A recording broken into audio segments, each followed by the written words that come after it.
मुरारी। हे नाथ नारायण वासुदेवाय। श्री कृष्ण गोविंद हरे मुरारी। हे नाथ नारायण वासुदेवाय। श्री कृष्ण गोविंद हरे मुरारी।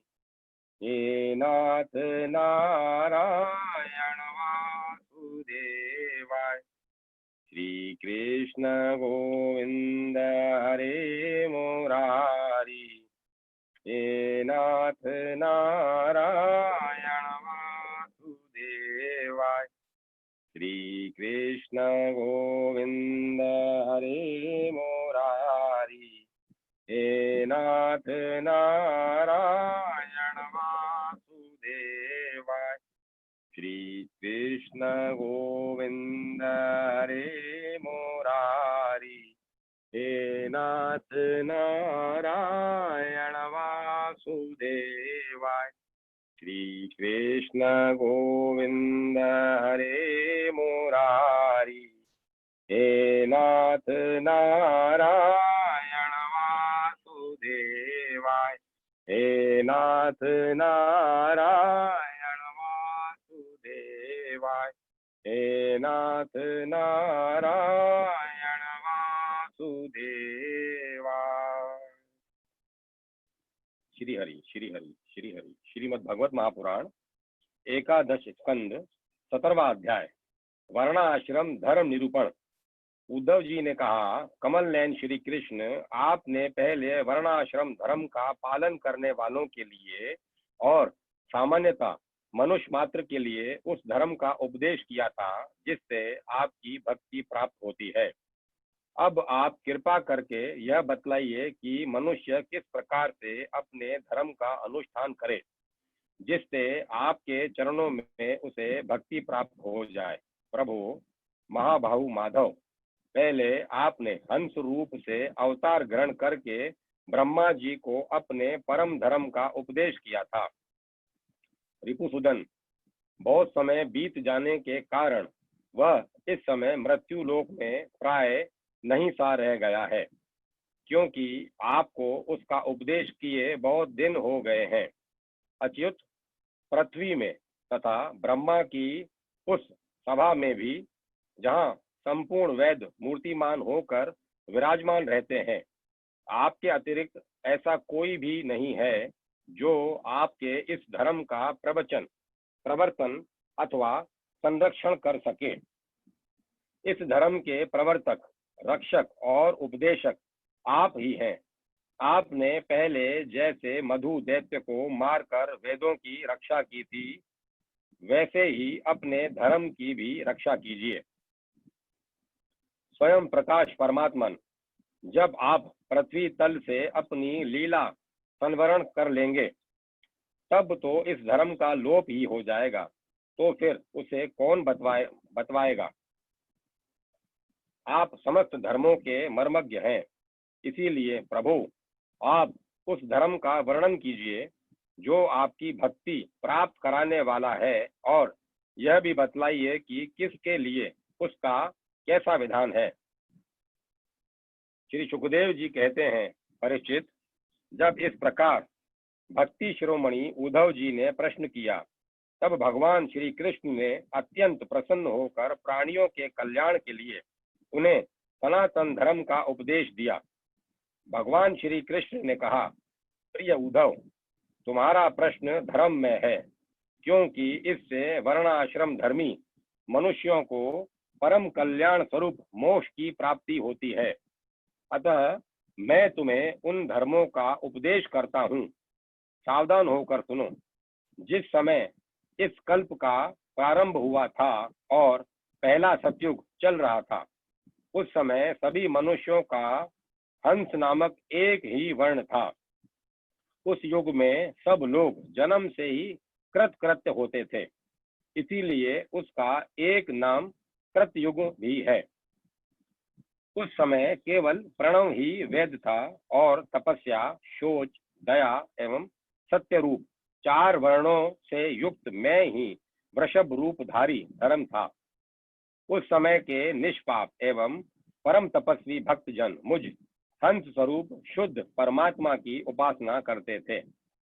परम भाग्यवान उद्धव, सतयुग के बाद त्रेता का आरंभ होने पर मेरे हृदय से श्वास प्रश्वास से के द्वारा ऋग्वेद, सामवेद और यजुर्वेद रूप त्रिविद्या प्रकट हुई और उस त्रिविद्या से होता अधर्य और उगगाता के कर्म रूप 3 भेदों वाले यज्ञ के रूप में मैं प्रकट हुआ। विराट पुरुष के मुख से ब्राह्मण, भुजा से क्षत्रिय, जंघा से वैश्य और चरणों से शूद्र की उत्पत्ति हुई। उनकी पहचान उनके स्वभाव अनुसार और आचरण से होती है। उद्धव जी, विराट पुरुष भी मैं ही हूँ, इसीलिए मेरे ही उर उत्सल से गृहस्थ आश्रम, हृदय से ब्रह्मचर्य। उद्धव जी, विराट पुरुष भी मैं ही हूँ, इसीलिए मेरे ही उरु स्थल से गृहस्थ आश्रम, हृदय से ब्रह्मचर्यम, ब्रह्मचार आश्रम, वक्ष स्थल से वानप्रस्थ आश्रम और मस्तक से संन्यास आश्रम की उत्पत्ति हुई है।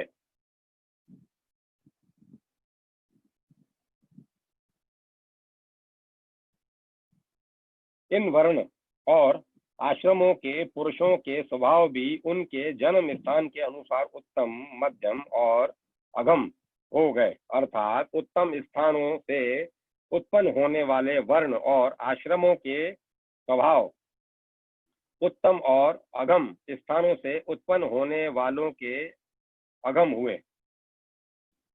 अर्थात उत्तम स्थानों से उत्पन्न होने वाले वर्ण और आश्रमों के स्वभाव उत्तम और अगम स्थानों से उत्पन्न होने वालों के अगम हुए। शम, दम, तपस्या, पवित्रता, संतोष, क्षमाशीलता, सीधापन, मेरी भक्ति, दया और सत्य, ये ब्राह्मण वर्ण के स्वभाव हैं।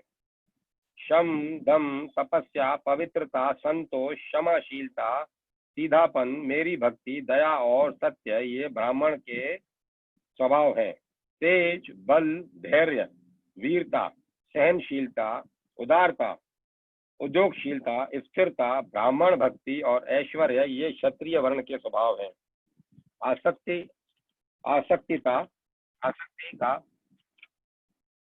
आसक्तिकाता, दानशीलता, दंभहीनता, ब्राह्मणों की सेवा करना और धन संचय से संतुष्ट न होना, यह वैश्य वर्ण के स्वभाव है। ब्राह्मण, गौ और देवताओं की निष्कपट भाव से सेवा करना और उसी से जो मिल जाए उसमें संतुष्ट रहना, ये शूद्र वर्ण के स्वभाव है। अपवित्रता, झूठ बोलना, चोरी करना, ईश्वर और परलोक की परवाह न करना, झूठ मूठ झगड़ा करना और काम, क्रोध एवं तृष्णा के वश में रहना, ये अत्यंत अंत्योजों के स्वभाव हैं। उद्धव जी, चारों वर्णों और चारों आश्रमों के लिए साधारण धर्म यह है कि मन, वाणी और शरीर से किसी की हिंसा न करे, सत्य पर दृढ़ रहे, चोरी न करे, काम, क्रोध तथा लोभ से बचे और जिन कामों के करने से समस्त प्राणियों की प्रसन्नता और उनका भला हो वही करे। ब्राह्मण, क्षत्रिय और वैश्य गर्भाधान आदि संस्कारों के कर्म से यज्ञोपवीत संस्कार रूप द्वितीय जन्म प्राप्त करके गुरुकुल में रहने और अपनी इंद्रियों को वश में रखे, आचार्य के बुलाने पर वेद का अध्ययन करे और उसके अर्थ का भी विचार करे। मेखला, मृगचर्म वर्ण के अनुसार दंड, रुद्राक्ष की माला, यज्ञोपवीत और कमंडलू धारण करे, सिर पर जटा रखे, शोकनी के लिए दांत और वस्त्र के न धोए, रंगीन आसन पर न बैठे और कुश धारण करे, स्नान, भोजन, हवन, जप और मल मूल त्याग के समय मौन रहे और कक्ष तथा गुप्तेंद्रिय के बाल और नाखूनों को कभी न काटे। पूर्ण ब्रह्मचर्य का पालन करे, स्वयं तो कभी वीर्यपात करे ही नहीं। यदि स्वप्न आदि में वीर्य स्खलित हो जाए तो जल में स्नान करके प्राणायाम करे और गायत्री का जप जप करे। ब्रह्मचारी को पवित्रता के साथ एकाग्र चित्त होकर अग्नि, सूर्य, आचार्य, गो, ब्राह्मण, गुरु, वृद्धजन और देवताओं की उपासना करनी चाहिए तथा सायंकाल और प्रातः काल मौन होकर संध्याउपासन और गायत्री का जप करना चाहिए। आचार्यों को मेरा ही स्वरूप समझे, कभी उसका तिरस्कार न करे, उन्हें साधारण मनुष्य समझकर दोष दृष्टि न करे, क्योंकि गुरु सर्व देवमय होता है। सायंकाल और प्रातःकाल दोनों समय जो कुछ भिक्षा में मिले वह लाकर गुरुदेव के आगे रख दे।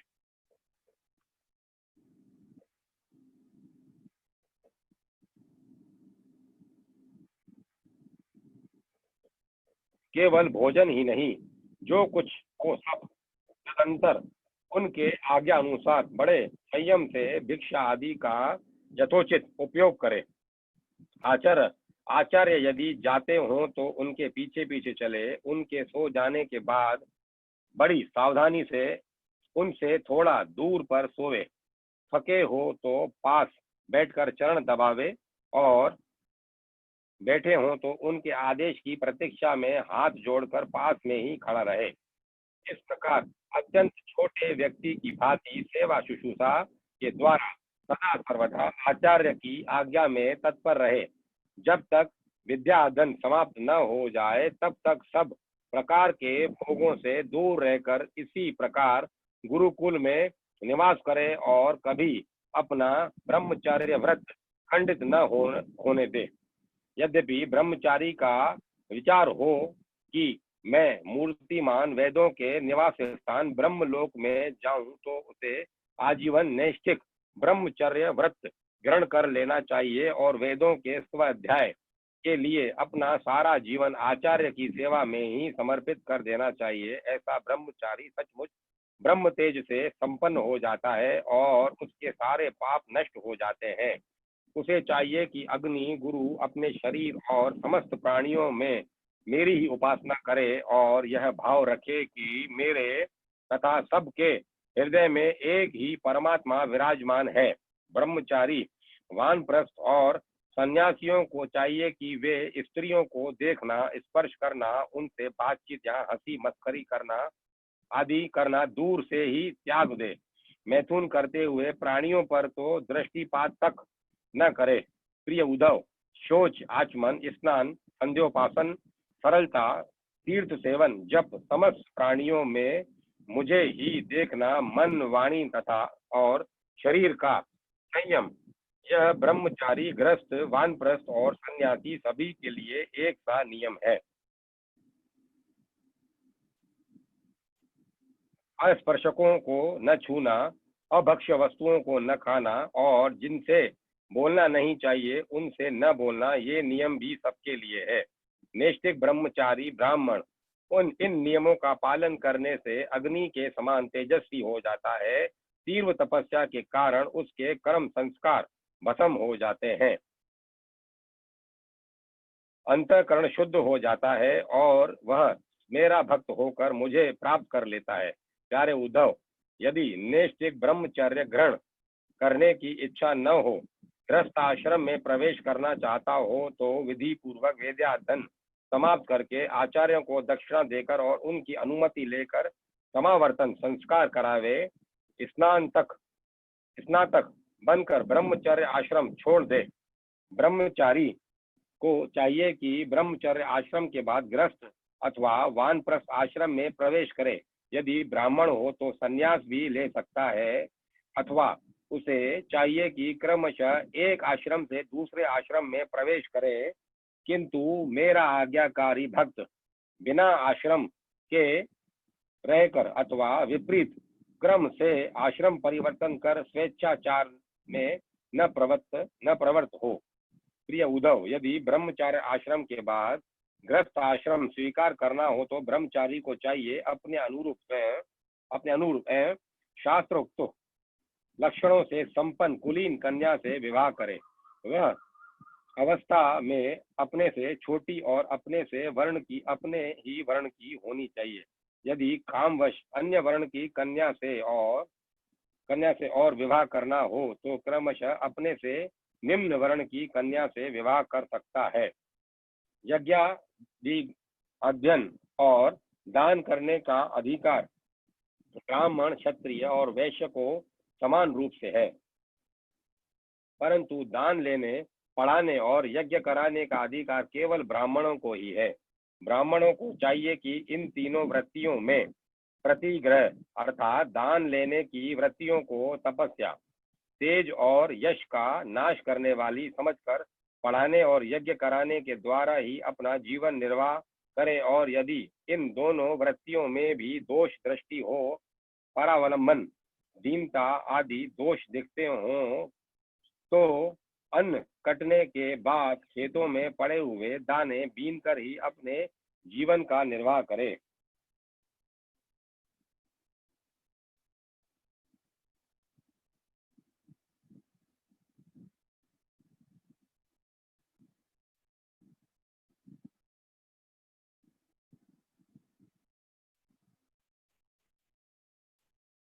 उद्धव, ब्राह्मण का शरीर अत्यंत दुर्लभ है। यह इसीलिए नहीं है कि इसके द्वारा तुच्छ विषय भोग ही भोगे जाएं। यह तो जीवन पर्यंत कष्ट भोगने, तपस्या करने और अंत में अनंत आनंद स्वरूप मोक्ष की प्राप्ति करने के लिए है। जो ब्राह्मण घर में रहकर अपने महान धर्म का निष्काम भाव से पालन करता है और खेतों में तथा बाजारों में गिरे पड़े दाने चुनकर संतोष पूर्वक अपने जीवन का निर्वाह करता है, साथ ही अपने शरीर, प्राण, अंतःकरण और आत्मा मुझे समर्पित कर देता है और कहीं भी अत्यंत आसक्ति न करता, वह बिना संन्यास लिए ही परम शांति स्वरूप परम पद प्राप्त कर लेता है। जो लोग विपत्ति में पड़े कष्ट पा रहे मेरे भक्त ब्राह्मण को विपत्तियों से बचा लेते हैं, उन्हें मैं शीघ्र ही समस्त आपत्तियों से उसी प्रकार बचा लेता हूँ जैसे समुद्र में डूबते हुए प्राणी को नौका बचा लेती है। राजा पिता के समान सारी प्रजा का कष्ट से उद्धार करे, उन्हें बचावे, जैसे गजराज दूसरे गजों की रक्षा करता है और धीर होकर स्वयं अपने आप से अपना उद्धार करे। जो राजा इस प्रकार प्रजा की रक्षा करता है वह सारे पापों से मुक्त होकर अंत समय में सूर्य के समान तेजस्वी विमान पर चढ़कर स्वर्ग लोक में जाता है और इंद्र के साथ सुख भोगता है। यदि ब्राह्मण अध्यापन अथवा यज्ञ आज्ञादि से अपनी जीविका न चला सके तो वैश्यव्रती का आश्रय ले ले और जब तक विपत्ति दूर हो जाए तब तक करे। यदि बहुत बड़ी आपत्ति का सामना करना हो तो तलवार उठाकर क्षत्रियों की वृत्ति से भी अपना काम चला ले, परंतु किसी भी अवस्था में नीचों की सेवा, जैसे श्वान वृत्ति कहते हैं, न करे, जिसे श्वान वृत्ति कहते हैं न करे। इसी प्रकार यदि क्षत्रिय भी प्रजा पालन आदि के द्वारा अपने जीवन का निर्वाह न करे तो वैश्यव्रती व्यापार आदि कर ले। बहुत बड़ी आपत्ति हो तो शिकार के द्वारा अथवा विद्यार्थियों को पढ़ाकर अपनी आपत्ति के दिन काट दे, परंतु नीचों की सेवा श्वान वृत्ति का आश्रय कभी न ले। वैश्य भी आपत्ति के समय शूद्रों की वृत्ति सेवा से अपना जीवन निर्वाह कर ले और शूद्र चटाई बुनने आदि कारू वृत्ति का आश्रय ले ले। परंतु उद्धव, ये सारी बातें आपत्ति काल के लिए ही है। आपत्ति का समय बीत जाने पर निम्न वर्णों की वृत्ति से जीवी को पार्जन करने का लोभ न करे। गृहस्थ पुरुष को चाहिए कि वेदाध्ययन रूप ब्रह्म तेज, तर्पण रूप पितृ यज्ञ, हवन रूप देव यज्ञ, काक बलि आदि भूत यज्ञ और अन्नदान रूप अतिथि यज्ञ आदि के द्वारा मेरे स्वरूप भूत ऋषि, देवता, पितृ, मनुष्य एवं अन्य समस्त प्राणियों की यथाशक्ति प्रतिदिन पूजा करे।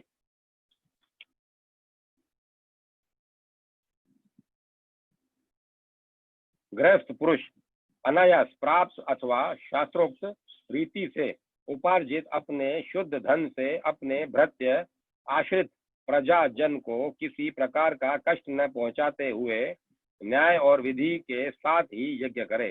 प्रिय उद्धव, गृहस्थ पुरुष कुटुंब में आसक्त न होकर बड़ा कुटुंब होने पर भी भजन में प्रमाद न करे।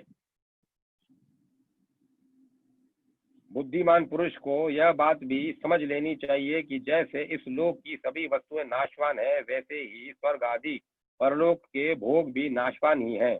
यह जो स्त्री पुत्र भाई बंधु और गुरुजनों का मिलना जुलना है, वह वैसा ही है जैसे किसी प्याऊ पर कुछ बटोही इकट्ठे हो गए हों। सबको अलग अलग रास्ते जाना है। जैसे स्वप्न नींद टूटने तक ही रहता है, वैसे ही इन मिलने जुलने वालों का संबंध ही बस शरीर के रहने तक ही रहता है। फिर तो कौन किसको पूछता है। गृहस्थ को चाहिए कि इस प्रकार विचार करके गृह गृहस्थी में फंसे नहीं, उसमें इस प्रकार अनासक्त भाव से रहे, मानो कोई अतिथि निवास कर रहा हो। जो शरीर आदि के में अहंकार और घर आदि में ममता नहीं करता, उसे गृह गृहस्थी के फंदे बांध नहीं सकते। भक्तिमान पुरुष गृहस्थोचित शास्त्रोक्त कर्मों के द्वारा मेरी आराधना करता हुआ घर में ही रहे, अथवा यदि पुत्रवान न हो तो वानप्रस्थ आश्रम में चला जाए, यहाँ संन्यास आश्रम स्वीकार कर ले। प्रिय उद्धव, जो लोग इस प्रकार का गृहस्थ जीवन न बिताकर घर गृहस्थी में ही आसक्त हो जाते हैं, स्त्री पुरुष और धन कामनाओं में फंसकर हाय हाय करते रहते हैं और मूर्तावश स्त्री लंपट और कृपण होकर मेरे के फेर में पड़ जाते हैं, वे बंध जाते हैं। वे सोचते रहते हैं, हाय हाय मेरे माँ बाप बूढ़े हो गए, पत्नी के बाल बच्चे अभी छोटे छोटे हैं, मेरे न रहने पर ये दीन अनाथ और दुखी हो जाएंगे, फिर उनका जीवन कैसे रहेगा। इस प्रकार गृह गृहस्थी की वासना से जिसका चित्त विक्षिप्त हो रहा है, वह मूढ़ बुद्धि पुरुष विषय भोग से कभी तृप्त नहीं होता। उन्हीं में उलझकर अपना जीवन खो बैठता है और मरकर घोर तपों में नरक में जाता है। 18वां अध्याय वानप्रस्थ और सन्यासी के धर्म। भगवान श्री कृष्ण कहते हैं, प्रिय उद्धव, यदि गृहस्थ मनुष्य वानप्रस्थ आश्रम में जाना चाहे तो अपनी पत्नी को पुत्रों के हाथ सौंप दे अथवा साथ ही ले ले और फिर शांत चित्त से अपनी आयु का तीसरा भाग वन में ही रहकर व्यतीत करे। उसे वन के पवित्र कंदमूल और फलों से ही जीवन शरीर निर्वाह करना चाहिए। वस्त्र की जगह वृक्षों की छाल पहने अथवा घास पात और मृगशाला से ही काम निकाल ले। केश रुए नख और मूछ दाढ़ी रूप शरीर के मल को हटावे नहीं। दातून न करे, जल में घुसकर त्रिकाल स्नान करे और धरती पर ही पड़े रहे। ग्रीष्म ऋतु में पंचाग्नि तपे, वर्षा ऋतु में खुले मैदान में रहकर वर्षा की बौछार सहे, जाड़े के दिनों में गले तक जल में डूबा रहे। इस प्रकार घोर तपस्या में जीवन व्यतीत करे। कंद मूलों को केवल आग में भून कर खा ले अथवा समय अनुसार पके हुए फल आदि के द्वारा ही काम चला ले। उन्हें कूटने की आवश्यकता हो तो ओखली में या सिल पर कूट ले, अन्यथा दांतों से ही चबा चबा कर खा ले। वानप्रस्थ आश्रमी को चाहिए कि कौन सा पदार्थ कहाँ से लाना चाहिए, किस समय लाना चाहिए, कौन कौन पदार्थ अपने अनुकूल हैं, इन बातों को जानकर अपने जीवन निर्वाह के लिए स्वयं ही सब प्रकार के कंद मूल फल आदि ले आवे। देश काल आदि से अनभिज्ञ लोगों से लाए हुए अथवा दूसरे समय के संचित पदार्थों को अपने काम में न ले।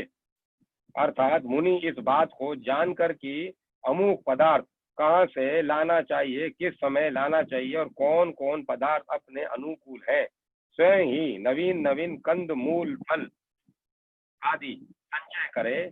देश कालादि से अनभिज्ञ अन्य जनों के लाए हुए अथवा कालांतर में संचय किए हुए पदार्थों के सेवन से व्याधि आदि के कारण तपस्या में विघ्न होने की आशंका है। निवार आदि जंगली अन्न से ही चरु पुराक्ष आदि तैयार करे और उन्हीं से समयोचित आग्रहण आदि वैदिक कर्म करे। वानप्रस्थ हो जाने पर वेद विहित पशुओं द्वारा मेरा यजन न करे। वेद वेताओं ने वानप्रस्थी के लिए अग्निहोत्र, दर्श, पूर्ण मास और चातुर्मास आदि का वैसा ही विधान किया है जैसा गृहस्थों के लिए है। इस प्रकार घोर तपस्या करते करते मांस सूख जाने के कारण वानप्रस्थी की एक एक नस दिखने लगती है।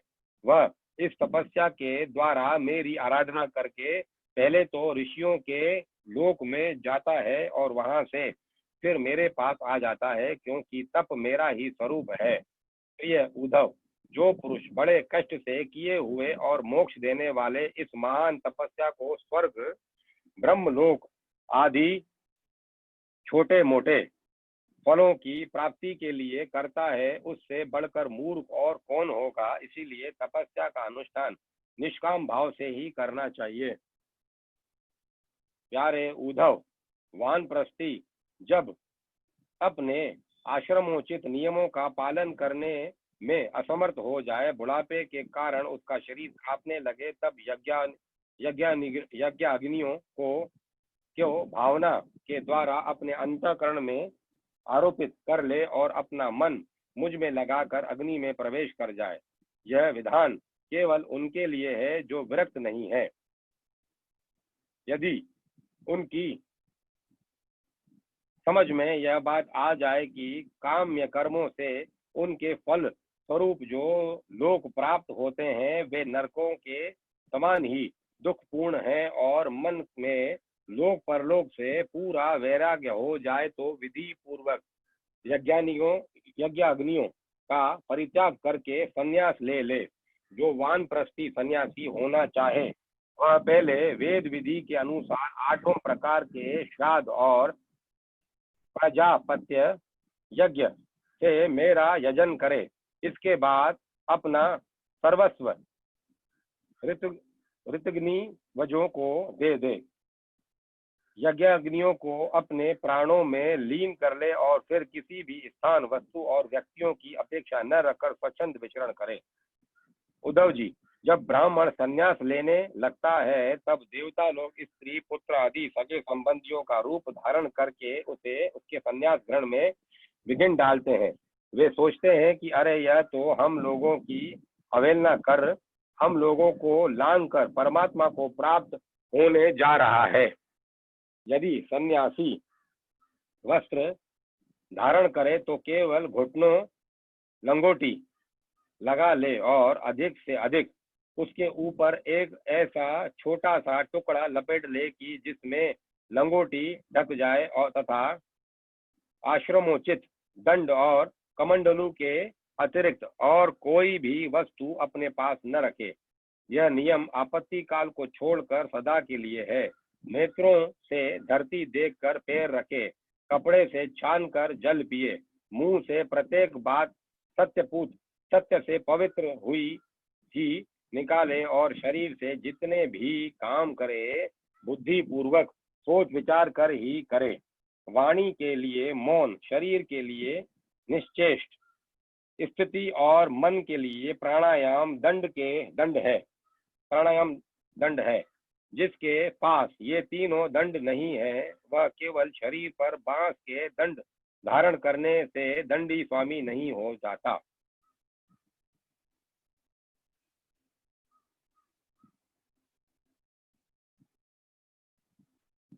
वाणी के लिए मौन, शरीर के लिए निश्चेष्ट स्थिति और मन के लिए प्राणायाम दंड है।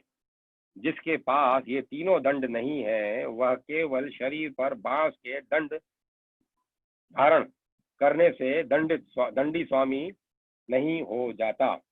सन्यासी को चाहिए कि जातियोचित और गोघाती आदि पतितों को छोड़कर चारों वर्णों में भिक्षा ले। केवल अनिश्चित 7 घरों से जितना मिल जाए उतने से ही संतोष कर ले।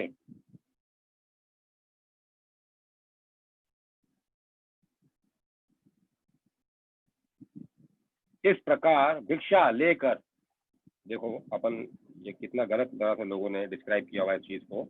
ये शूद्र है, इसे घर का पानी नहीं पिएंगे, ये हरिजन है, ये भंगी चमार है, इसके कुएं का पानी नहीं पिएंगे, जबकि भगवान ने स्पष्ट कहा है यहाँ पे सन्यासी को चाहिए कि जातिच्युत, जिनको जाति से बाहर निकाल दिया गया है, जिसने ऐसा गलत जघन्य पाप किया है, और गोघाती, जिसने गाय को मारा है, गाय की हत्या की जो, और गोघाती आदि पतितों को, पतितों मतलब पापियों को छोड़कर चारों वर्णों में भिक्षा ले। चारों वर्ण में भिक्षा ले सकता है, खा पी सकता है। और लोग अपने सुविधा के अनुसार धर्म को अलग तरीके से व्याख्या करते हैं। केवल अनिश्चित 7 घरों से जितना मिले, केवल 7 घर से जितना मिले, अनिश्चित, उस मात्रा निश्चित नहीं, थोड़ा ज्यादा कम जितना भी मिले, केवल 7 घर। उस काल और उस समय की बात है, लेकिन शास्त्र है, इसलिए आत्मसात तो करनी पड़ेंगी बातों को, और उसको उतार पाए नहीं उतार पाए ये तो प्रभु की इच्छा है। केवल अनिश्चित 7 घरों से जितना मिल जाए उतने से ही संतोष कर ले। इस प्रकार भिक्षा लेकर बस्ती के बाहर जलाशय पर जाए, वहां हाथ पैर धोकर जल के द्वारा भिक्षा पवित्र कर ले। फिर शास्त्रोक्त पद्धति से जिन्हें भिक्षा का भाग देना चाहिए उन्हें देकर जो कुछ बचे उसे मौन होकर खा ले। दूसरे समय के लिए बचा कर न रखे और न अधिक मांग कर ही लाए। सन्यासी को पृथ्वी पर अकेले ही विचरना चाहिए, उसकी कहीं भी आसक्ति न हो, सब इंद्रियां अपने वश में हों, वह अपने आप में ही मस्त रहे, आत्म प्रेम में ही तन्मय रहे, प्रतिकूल से प्रतिकूल परिस्थितियों में भी धैर्य रखे और सर्वत्र समान रूप से स्थित परमात्मा का अनुभव करता रहे। सन्यासी को निर्जन और निर्भय एकांत स्थान में रहना चाहिए। उसका हृदय निरंतर मेरी भावना से विशुद्ध बना रहे, वह अपने आप को मुझ से अभिन्न और अद्वितीय अखंड के रूप में चिंतन करे। वह अपनी ज्ञान निष्ठा से चित्त के बंधन और मोक्ष पर विचार करे तथा निश्चय करे कि इंद्रियों का विषयों के लिए विक्षिप्त होना, चंचल होना बंधन है और उनको संयम में रखना ही मोक्ष है। वह अपनी ज्ञान निष्ठा से चित्त के बंधन और मोक्ष पर विचार करे तथा निश्चय करे कि इंद्रियों का विषयों के लिए विक्षिप्त होना, चंचल होना बंधन है और उनको संयम में रखना ही मोक्ष है। इसीलिए सन्यासी को चाहिए कि मन एवं 5 ज्ञानेंद्रियों को जीत ले, भोगों की शुद्धता समझकर उनकी ओर से सर्वथा मुंह मोड़ ले और अपने मुंह में ही परम आनंद का अनुभव करे। मुंह मोड़ ले और अपने आप में ही परम आनंद का अनुभव करे। इस प्रकार वह मेरी भावना से भरकर पृथ्वी में विचरता रहे। केवल भिक्षा के लिए ही नगर, गांव, अहिरों की बस्ती या यात्रियों की टोली में जाए। पवित्र देश, नदी, पर्वत, वन और आश्रमों से पूर्ण पृथ्वी के बिना कहीं ममता जोड़े घूमता फिरता रहे। पवित्र देश, नदी, पर्वत, वन और आश्रमों से पूर्ण पृथ्वी में बिना कहीं ममता जोड़े घूमता फिरता रहे। दीक्षा भी अधिकतर वानप्रस्थियों के आश्रम में से ही ग्रहण करे, क्योंकि कटे हुए खेतों के दानों से बनी हुई भिक्षा शीघ्र ही चित्त को शुद्ध कर देती है और उससे बचा कुछा मोह दूर होकर सिद्धि प्राप्त हो जाती है। विचारवान सन्यासी दर्शमान जगत को सत्य वस्तु कभी न समझे, क्योंकि यह तो प्रत्यक्ष ही नाशवान है। इस जगत में कहीं भी अपने चित्त को लगाए नहीं। इस लोक और परलोक में जो कुछ करने पाने की इच्छा हो उससे विरक्त हो जाए। सन्यासी विचार करे कि आत्माओं में जो मौन वाणी और प्राणों का संघात रूप है, संघात रूप यह जगत है, यह सारा का सारा माया ही है। जिस विचार के द्वारा उसका बाध करके अपने स्वरूप में स्थित हो जाए और फिर कभी उसका स्मरण भी न करे, ज्ञान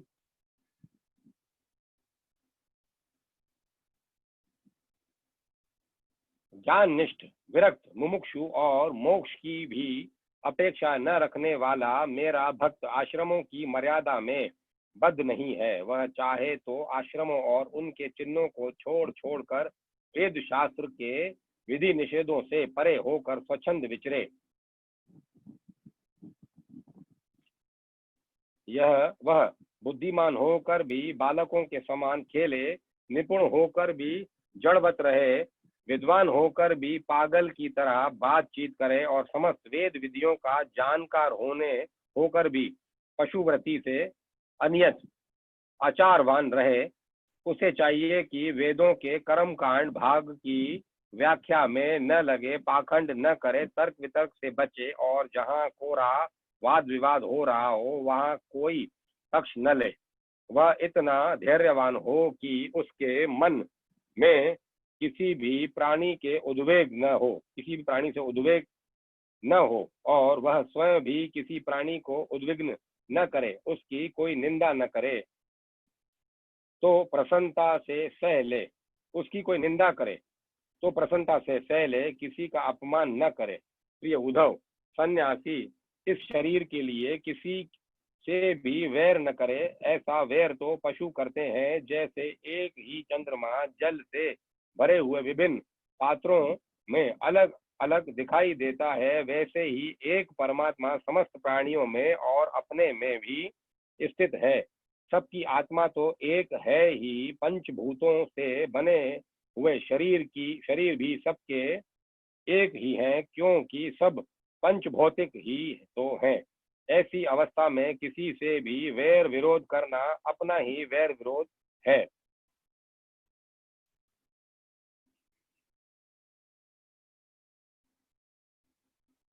प्रिय उद्धव, सन्यासी को किसी दिन यदि समय पर भोजन न मिले तो उसे दुखी नहीं होना चाहिए और यदि बराबर मिलता रहे तो हर्षित न होना चाहिए। उसे चाहिए कि वह धैर्य रखे, मन में हर्ष और विषाद दोनों प्रकार के विकार न आने दे, क्योंकि भोजन मिलना और न मिलना दोनों ही प्रारब्ध के अधीन है। भिक्षा अवश्य मांगनी चाहिए, ऐसा करना उचित ही है, क्योंकि भिक्षा से ही प्राणों की रक्षा होती है। प्राण रहने से ही तत्व का विचार होता है और तत्व विचार से तत्व ज्ञान होकर मुक्ति मिलती है। सन्यासी को प्रारब्ध के अनुसार अच्छी या बुरी जैसी भी भिक्षा मिल जाए, उसी से पेट भर ले। वस्त्र और बिछोने भी जैसे मिल जाए उन्हीं से काम चला ले, उनमें अच्छेपन या बुरेपन की कामना न करे। जैसे मैं परमेश्वर होने पर भी अपनी लीला से ही शौच आदि शास्त्रोक्त नियमों का पालन करता हूँ, वैसे ही ज्ञान निष्ठ पुरुष भी शौच, आचमन, स्नान और दूसरे नियमों का लीला से ही आचरण करे। यह वह शास्त्र विधि के अधीन होकर विधि कंकर होकर न करे, क्योंकि ज्ञान निष्ठ पुरुष को वेद की प्रतीति ही नहीं होती। जो पहले थी वह भी मुझ सर्वात्मा के साक्षात्कार से नष्ट हो गई। यदि कभी कभी मरण पर्यंत बाधित भेद की प्रतीति भी होती है, तब भी देहपात हो जाने पर वह मुझसे एक हो जाता है। उद्धव जी, यह तो हुई ज्ञानवान की बात, अब केवल वैराग्यवान की बात सुनो। जितेंद्रिय पुरुष जब यह निश्चित हो जाए कि संसार के विषयों के भोग का फल दुख ही दुख है, तब वह विरक्त हो जाए और यदि वह मेरी प्राप्ति के साधनों को न जानता हो तो भगवान चिंतन में तन्मय रहने वाले ब्रह्मनिष्ठ सदगुरु की शरण ग्रहण करे। वह गुरु की दृढ़ भक्ति करे, श्रद्धा रखे और उनमें दोष कभी न निकाले। जब तक ब्रह्म का ज्ञान हो तब तक बड़े आदर से मुझे ही गुरु के रूप में समझता हुआ उनकी सेवा करे। किंतु जिसने 5 इंद्रियां और मन इन 6 पर विजय नहीं प्राप्त की, जिसके इंद्रिय रूपी घोड़े और ब्रह्म बुद्धि रूपी सारथी बिगड़े हुए हैं, और जिसके हृदय में न ज्ञान है और न तो वैराग्य है, वह यदि त्रिदंडी सन्यासी का वेश धारण कर कर पेट पालता है तो वह सन्यास धर्म का सत्यानाश ही कर रहा है और अपने पूज्य देवताओं को, अपने आप को और अपने हृदय में स्थित मुझ को ठगने की चेष्टा करता है। अभी उस वेश मात्र के सन्यासी की वासनाएं भी क्षीण नहीं हुई है, इसीलिए वह इस लोक और परलोक दोनों से हाथ धो बैठता है। सन्यासी का मुख्य धर्म है शांति और अहिंसा। वानप्रस्थी का मुख्य धर्म है तपस्या और भगवत भाव। गृहस्थ का मुख्य धर्म है प्राणियों की रक्षा और यज्ञ याग, तथा ब्रह्मचारी का मुख्य धर्म है आचार्य की सेवा। गृहस्थ भी केवल ऋतु काल में ही अपनी स्त्री का सहवास करे, उसके लिए भी ब्रह्मचर्य, तपस्या, शौच, संतोष और समस्त प्राणियों के प्रति प्रेम भाव ये मुख्य धर्म है।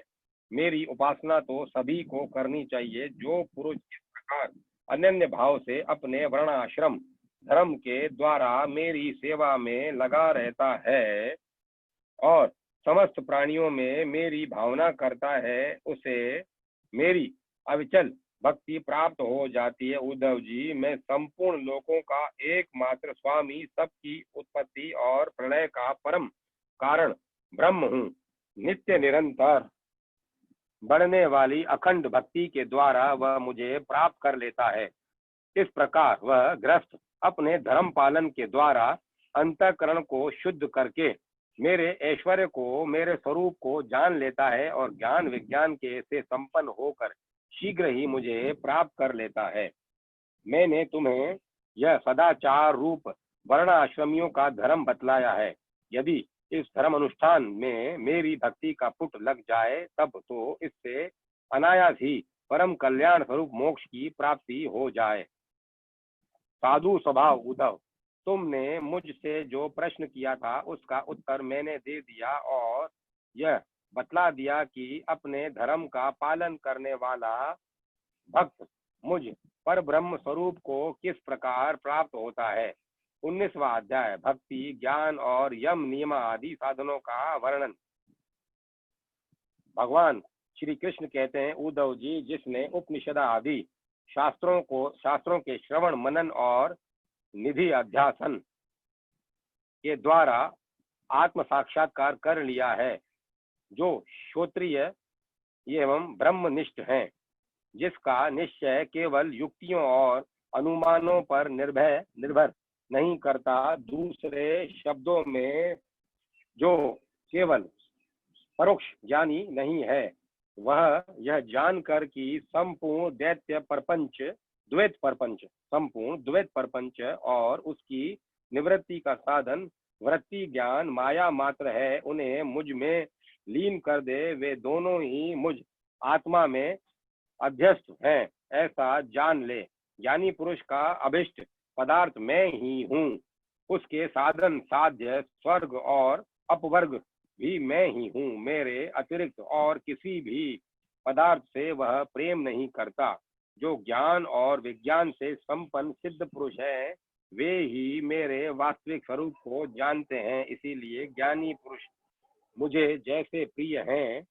उद्धव जी, ज्ञानी पुरुष अपने ज्ञान के द्वारा निरंतर मुझे अपने अंतःकरण में धारण करता है। तत्व ज्ञान के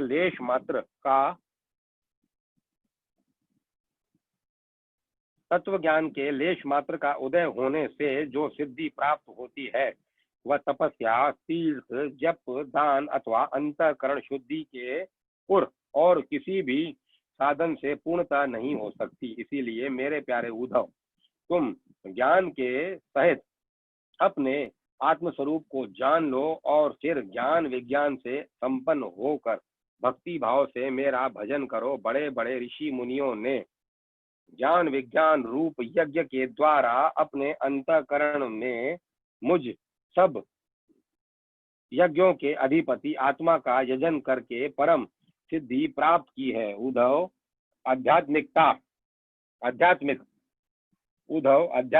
आदि दैविक और आदि भौतिक इन तीन विकारों की समिष्ट ही शरीर है और वह सर्वदा तुम्हारे आश्रित है।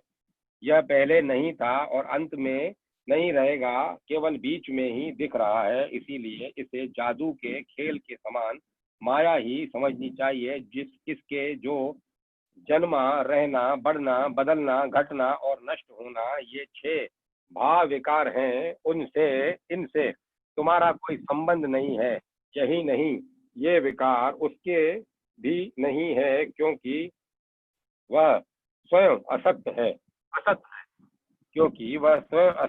असत वस्तु जो पहले नहीं थी, बाद में भी नहीं रहेगी, इसीलिए बीच में भी उसका कोई अस्तित्व नहीं होता। उद्धव जी ने कहा, विश्व स्वरूप परमात्मन, आप ही विश्व के स्वामी हैं। आपका यह वैराग्य और विज्ञान से युक्त सनातन एवं विशुद्ध ज्ञान जिस प्रकार सुदृढ़ हो जाए, उसी प्रकार मुझे स्पष्ट करके समझाइए और उसे अपने भक्ति योग का भी वर्णन कीजिए, जिसे ब्रह्मा आदि महापुरुष भी ढूंढा करते हैं। मेरे स्वामी, जो पुरुष इस संसार में विकट मार्ग में तीनों तापों के थपेड़े खा रहे हैं और भीतर बाहर जल भुन रहे हैं, उनके लिए आपके अमृत वर्षीय युगल चरणाबिंदों की छत्र छाया के अतिरिक्त और कोई भी आश्रय नहीं दिखता। महानुभाव, आपका यह अपना सेवक अंधेरे कुएं में पड़ा हुआ है। काल रूपी सर्प ने उसे डस रखा है, फिर भी विषयों के क्षुद्र सुख भोगों की तीव्र तृष्णा मिटती नहीं, बढ़ती ही जा रही है। आप कृपा करके इसका उद्धार कीजिए और इससे मुक्त करने वाली वाणी की सुधा धारा से इसे सराबोर कर दीजिए। भगवान श्री कृष्ण ने कहा, उद्धव जी, जो प्रश्न तुमने मुझसे किया है, यही प्रश्न धर्मराज युधिष्ठिर ने धार्मिक शिरोमणि भीष्म पितामह से किया था। उस समय हम सभी लोग वहां विद्यमान थे। जब भारतीय महायुद्ध समाप्त हो चुका था और धर्मराज युधिष्ठिर अपने स्वजन संबंधियों के संहार से शोक विहल हो रहे थे, तब उन्होंने भीष्म पितामह से बहुत से धर्मों का विवरण सुनने के पश्चात मोक्ष के साधनों के संबंध में प्रश्न किया था। उस समय भीष्म पितामह के मुख से सुने हुए मोक्ष धर्म मैं तुम्हें सुनाऊंगा, क्योंकि वे ज्ञान वैराग्य विज्ञान श्रद्धा और भक्ति के भावों से परिपूर्ण है। उद्धव जी, जिस ज्ञान से प्रकृति, पुरुष, मैं तत्व, अहंकार और पंच तन्मात्रा, ये 9, 5 ज्ञानेन्द्रियां, 5 कर्मेंद्रियां और 1 मन, ये 11, 5 महाभूत और 3 गुणों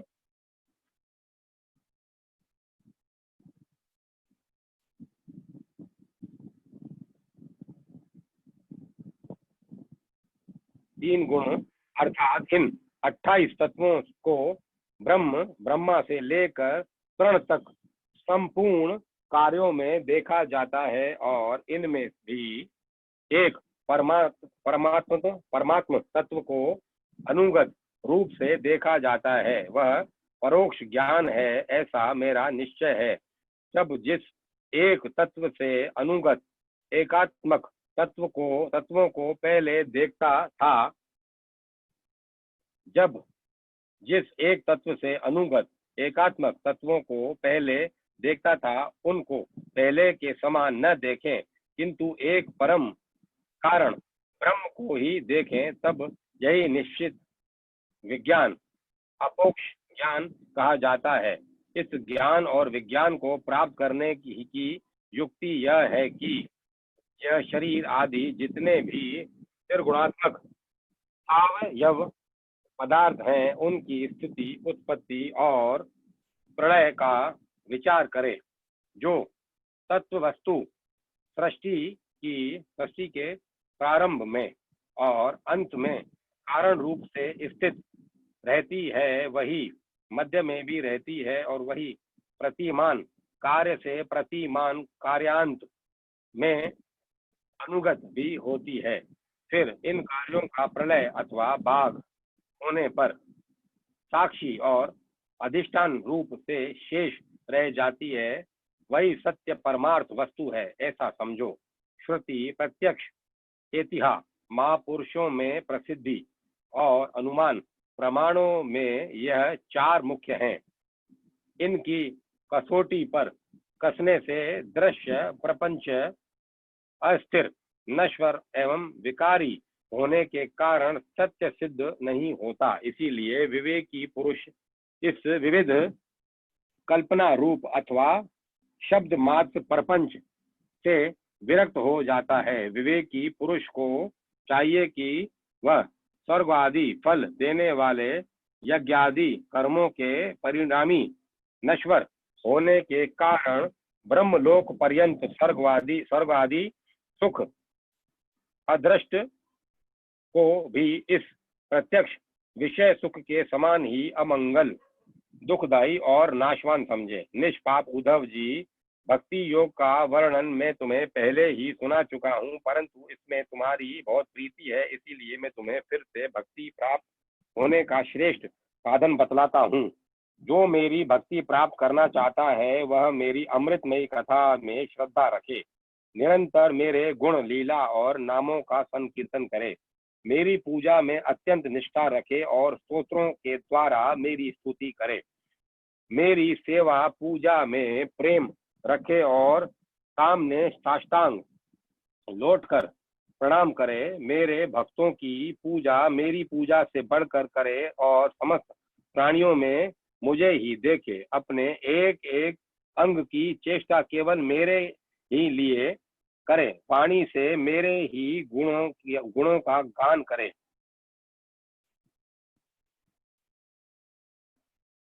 और अपना मन भी मुझ में अर्पित कर दे तथा सारी कामनाएं छोड़ दे, मेरे लिए धन भोग और प्राप्त सुख का परित्याग कर दे और जो कुछ यज्ञ, दान, हवन, तप, व्रत और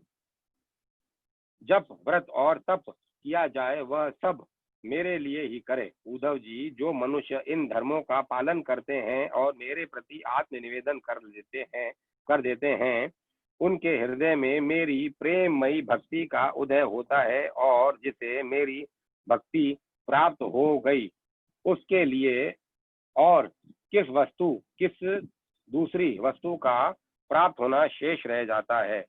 इस प्रकार के धर्मों का पालन करने से चित्त में सब सत्व गुण की वृद्धि होती है और वह शांत होकर आत्मा में लग जाता है। उस समय साधक को धर्म, ज्ञान, वैराग्य और ऐश्वर्य स्वयं ही प्राप्त हो जाते हैं। यह संसार विविध कल्पनाओं से भरपूर है। सच पूछो तो इसका नाम तो है किंतु कोई वस्तु नहीं है। जब चित्त इसमें लगा दिया जाता है तब इंद्रियों के साथ इधर उधर भटकने लगता है। इस प्रकार चित्त में रजोगुण की बाढ़ आ जाती है। यह असत वस्तुओं में लग जाता है और उसके धर्म, ज्ञान आदि तो लुप्त हो ही जाते हैं। वह अधर्म, अज्ञान और मोह का भी घर बन जाता है। उद्धव, जिससे मेरी भक्ति हो वही धर्म है, जिससे ब्रह्म और आत्मा की एकता का साक्षात्कार हो वही ज्ञान है। विषयों से असंख्य निर्लेप रहना ही वैराग्य है और अणिमा आदि सिद्धियां ही ऐश्वर्य हैं। उद्धव जी ने कहा, रिपुसुदन, यम और नियम कितने प्रकार के हैं? श्री कृष्ण, शम क्या है, दम क्या है प्रभु, तितिशा और धैर्य क्या है? आप मुझे दान, तपस्या, शूरता, सत्य और वृत्त का भी स्वरूप बतलाइए। त्याग क्या है, अभिष्ट धन कौन सा है, यज्ञ किसे कहते हैं और दक्षिणा क्या वस्तु है। श्रीमान केशव, पुरुष का सच्चा बल क्या है, भग किसे कहते हैं और लाभ क्या वस्तु है। उत्तम विद्या, लज्जा, श्री तथा सुख और दुख क्या है। पंडित और मूर्ख के लक्षण क्या हैं। सुमार्ग और कुमार्ग का क्या लक्षण है। स्वर्ग और नरक क्या है। भाई बंधु किसे मानना चाहिए और घर क्या है। धनवान और निर्धन किसे कहते हैं, कृपण कौन है और ईश्वर किसे कहते हैं। चल प्रभु, आप मेरे इन प्रश्नों का उत्तर दीजिए और साथ ही इनके विरोधी भावों की भी व्याख्या कीजिए। भगवान श्री कृष्ण ने कहा, यम 12 हैं। अहिंसा, सत्य, अस्तेय, चोरी न करना, असंगता, लज्जा, असंचय, आवश्यकता से अधिक धन आदि न जुड़ना, आसक्तिता, ब्रह्मचर्य, मौन, स्थिरता, क्षमा और अभय। नियमों की संख्या भी 12 ही है। शोच, बाहरी पवित्रता और भीतरी पवित्रता। जप, तप, हवन, श्रद्धा, अतिथि सेवा, मेरी पूजा, तीर्थ यात्रा, परोपकार की चेष्टा, संतोष और गुरु सेवा। इस प्रकार यम और नियम दोनों की संख्या 12-12 है। ये सकाम और निष्काम दोनों प्रकार के साधकों के लिए उपकारी है। उद्धव जी, जो पुरुष इसका पालन करते हैं वे यम और नियम उनके इच्छानुसार उन्हें भोग और मोक्ष दोनों प्रदान करते हैं। बुद्धि का मुझ में लग जाना ही शम है। इंद्रियों के संयम का नाम दम है। न्याय से प्राप्त दुख के सहने का नाम तितिक्षा है। जीवा और जनेन्द्रिय पर विजय प्राप्त करना धैर्य है। किसी से द्रोह न करना, सबको अभय देना दान है।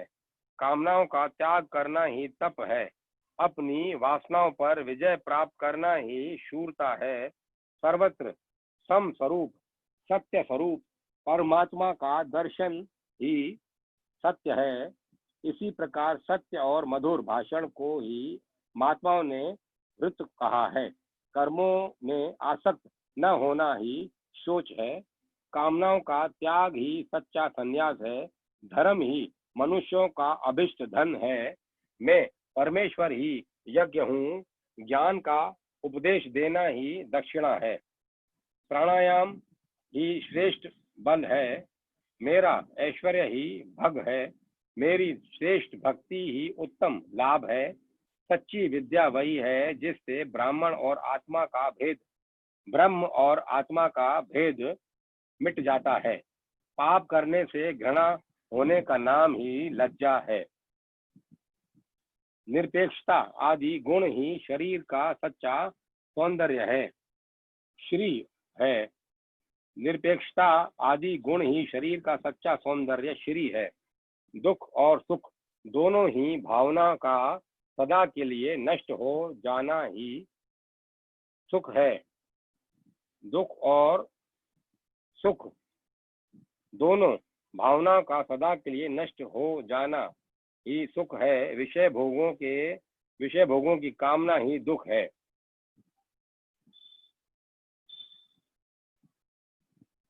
जो बंधन और मोक्ष का तत्व जानता है वही पंडित है।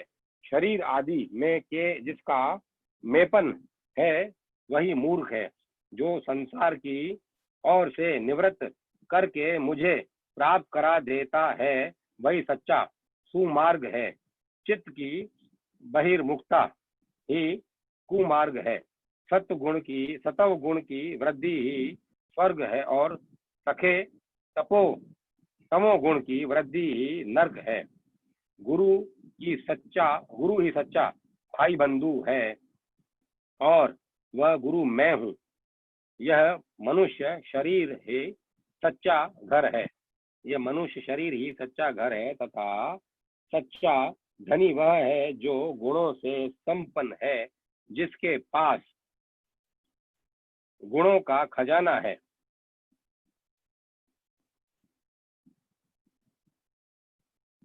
जिसके चित्त में असंतोष है, अभाव का बोध है, वही दरिद्र है।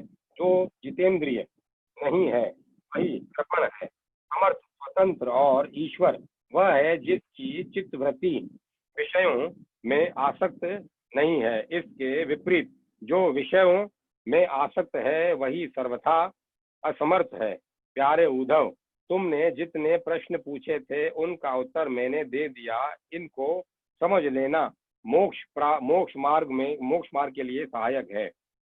मैं तुम्हें गुण और दोषों का लक्षण अलग अलग कहाँ तक बताऊं, सबका सारांश इतने में ही समझ लो कि गुणों और दोषों पर दृष्टि जाना ही सबसे बड़ा दोष, और गुण दोषों पर दृष्टि न जाकर अपने शांत निसंकल्प स्वरूप में स्थित रहे, वही सबसे बड़ा गुण है।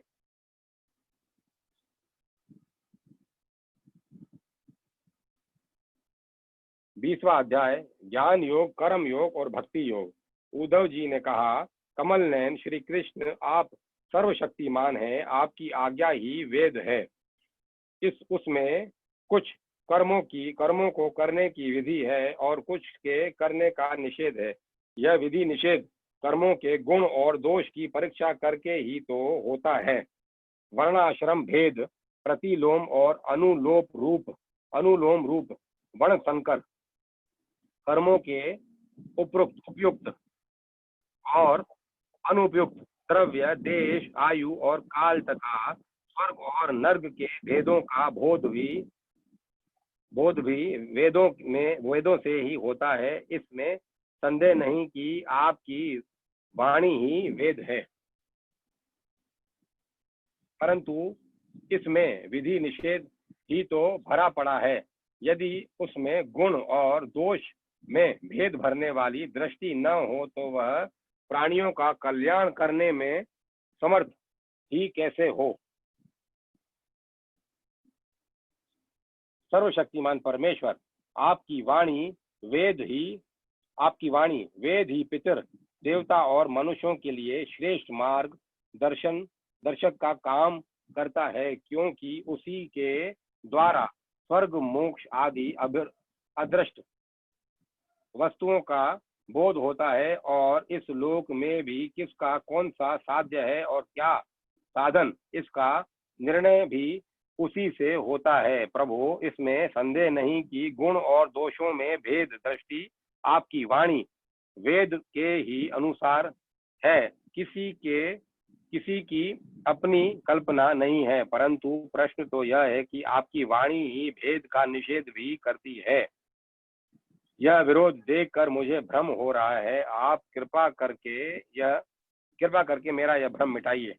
भगवान श्री कृष्ण ने कहा, प्रिय उद्धव, मैंने ही वेदों में एवं अन्यत्र भी मनुष्यों का कल्याण करने के लिए अधिकार भेद से 3 प्रकार के योगों का उपदेश दिया है। ज्ञान, कर्म और भक्ति। मनुष्य के परम कल्याण के लिए इनके अतिरिक्त और कोई उपाय कहीं नहीं है।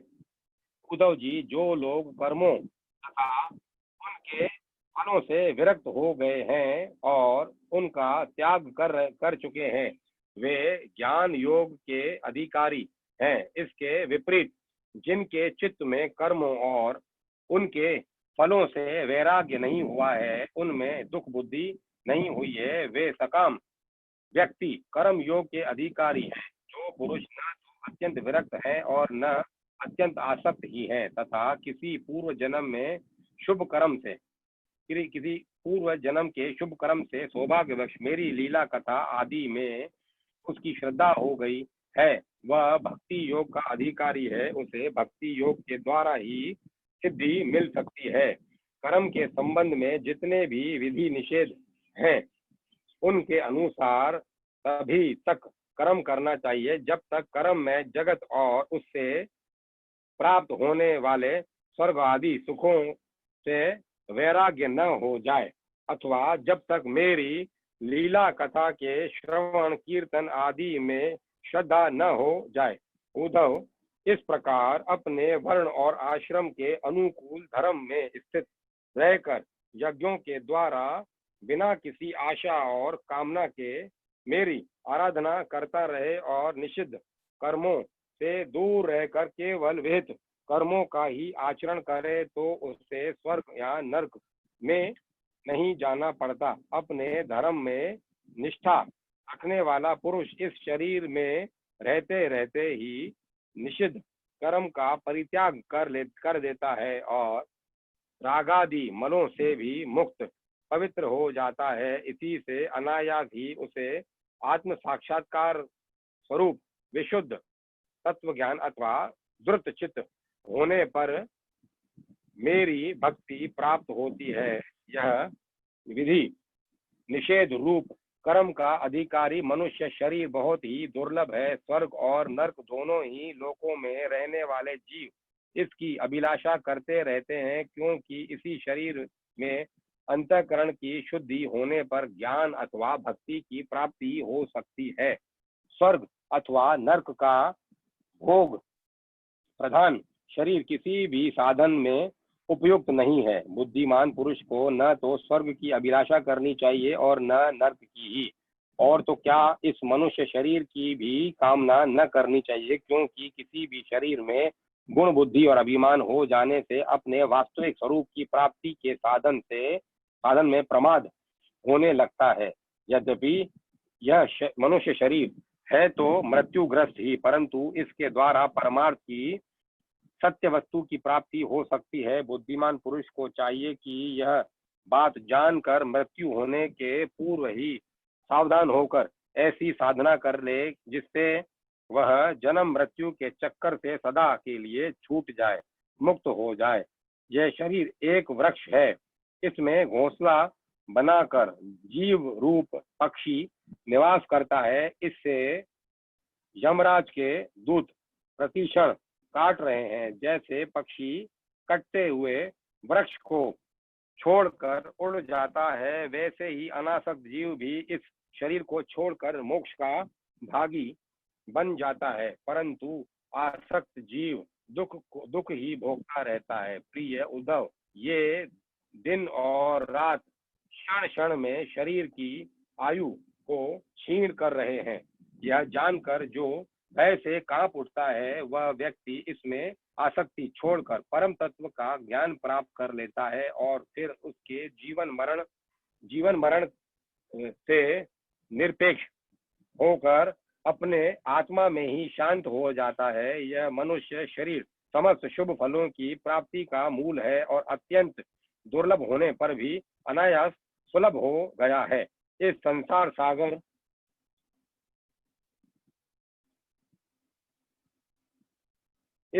सागर से पार होने के लिए यह एक सुदृढ़ नौका है।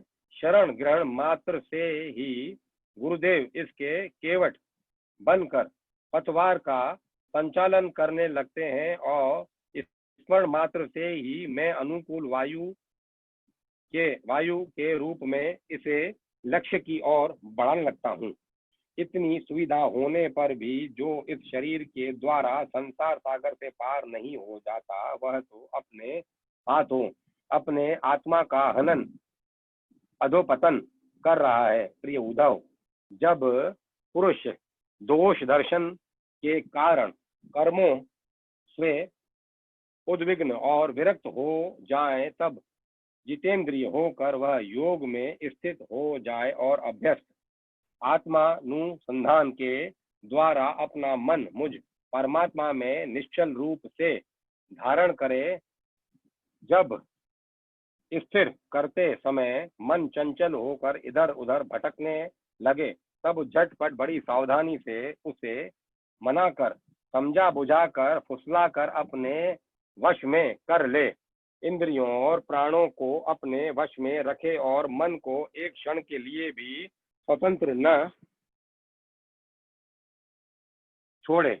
उसकी एक एक चाल एक एक हरकत को देखता रहे। इस प्रकार सत्व संपन्न बुद्धि के द्वारा धीरे धीरे मन को अपने वश में कर लेना चाहिए। जैसे सवार घोड़े को अपने वश में करते समय उसे अपने मनोभाव की पहचान कराना चाहता है, अपनी इच्छा के अनुसार उसे चलाना चाहता है और बार बार फुसला कर उसे अपने वश में कर लेता है, वैसे ही मन को फुसला कर उसे मीठी मीठी बातें सुनाकर वश में कर लेना ही भी परम योग है। सांख्य शास्त्र में प्रकृति से लेकर शरीर पर्यंत सृष्टि का भी जो क्रम बतलाया गया है उसके अनुसार सृष्टि चिंतन करना चाहिए, और जिस क्रम से शरीर आदि का प्रकृति में लय बतलाया गया है उस प्रकार लय चिंतन करना चाहिए। यह क्रम तब तक जारी रखना चाहिए जब तक मन शांत स्थिर न हो जाए। जो पुरुष संसार से विरक्त हो गया है और जिसे संसार के पदार्थों में दुख बुद्धि हो गई है, वह अपने गुरुजनों के उपदेश को भली भांति समझकर बार बार अपने स्वरूप के ही चिंतन में संलग्न रहता है। इस अभ्यास से बहुत शीघ्र ही उसका मन अपनी और चंचलता जो अनात्मा शरीर आदि में आत्मबुद्धि करने से हुई है छोड़ देता है। यम नियम आसन प्राणायाम प्रत्याहार धारण ध्यान समाधि आदि योग मार्गों से वस्तु तत्व का निरीक्षण परीक्षण करने वाली आत्मविद्या से तथा मेरी प्रतिमा की उपासना से यथार्थ कर्म योग ज्ञान योग और भक्ति योग से मन परमात्मा का चिंतन करने लगता है और कोई उपाय नहीं है। उद्धव जी, वैसे तो योगी कभी कोई निंदित कर्म करता ही नहीं, परंतु यदि कभी उसे प्रमादवश कोई अपराध बन जाए तो योग के द्वारा ही उस पाप को जला डाले। कृच्छ चंद्रायण आदि दूसरे प्रायश्चित कभी न करे। अपने अपने अधिकार में जो निष्ठा है वही गुण कहा गया है। इस गुण दोष और विधि निषेध के विधान से यही तात्पर्य निकलता है कि किसी प्रकार विषयासक्ति का परित्याग हो जाए, क्योंकि कर्म तो जन्म से ही अशुद्ध हैं, अनर्थ के मूल हैं। इस गुण दोष और विधि निषेध के विधान से यही तात्पर्य निकलता है कि किसी प्रकार विषयासक्ति का परित्याग हो जाए, क्योंकि कर्म तो जन्म से ही अशुद्ध हैं, अनर्थ के मूल हैं। शास्त्र का तात्पर्य उनका नियंत्रण नियम ही है। जहाँ तक हो सके प्रवृत्ति का संकोच ही करना चाहिए। जो साधक समस्त कर्मों से विरक्त हो गया हो, उनमें दुख बुद्धि रखता हो, मेरी लीला कथा के प्रति श्रद्धालु हो और यह भी जानता हो कि सभी भोग और भोग वासनाएं दुख रूप है, किंतु इतना सब जानकर भी जो उनके परित्याग में समर्थ न हो, उसे चाहिए कि उन भोगों को तो भोग ले, परंतु उन्हें सच्चे हृदय से दुखजनक समझे और मन ही मन उसकी निंदा करे और उसे अपना दुर्भाग्य ही समझे। साथ ही इस दुविधा की स्थिति से छुटकारा पाने के लिए श्रद्धा दृढ़ निश्चय और प्रेम से मेरा भजन करे। इस प्रकार मेरे बतलाए हुए भक्ति योग के द्वारा निरंतर मेरा यजन करने से मैं उस साधक के हृदय में आकर बैठ जाता हूँ और मेरे विराजमान होते ही उसके हृदय की सारी वासनाएं अपने संस्कारों के साथ नष्ट हो जाती हैं। जिस तरह जब उसे मुझ सर्वात्मा का साक्षात्कार हो जाता है, तब उसके हृदय की गांठ टूट जाती है और उसके सारे संशय छिन्न भिन्न हो जाते हैं और कर्म वासनाएं